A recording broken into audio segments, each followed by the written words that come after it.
What do you know about sentence? Please say something about sentence. Sentence অর্থ বাক্য। কতগুলি word পাশাপাশি বসে বক্তার মনের ভাব সম্পূর্ণরূপে প্রকাশ করলে তখন তাকে সেন্টেন্স বা বাক্য বলে।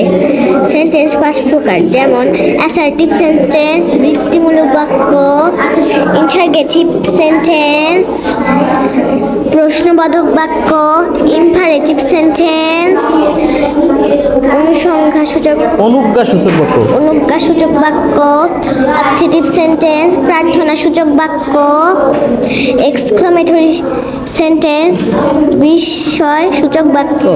Please say something about objective sentence. যেই সেন্টেন্স দ্বারা দোয়া করা প্রার্থনা করা বলে তাকে অবজেক্টিভ সেন্টেন্স বলে। Now give some examples. যেমন মে আল্লাহ ব্লেস ইউ, আল্লাহ তোমার মঙ্গল করুক। মে আল্লাহ হেল্প ইউ, আল্লাহ তোমাকে সাহায্য করুক। লং লিভ অর ফেরোন্স, আমাদের পিতামাতা দীর্ঘজীবী হোক। লং লিভ অর বাংলাদেশ, আমাদের বাংলাদেশ দীর্ঘজীবী হোক। আচ্ছা, অবজেক্টিভ সেন্টেন্স শুরু হয় কি দিয়ে?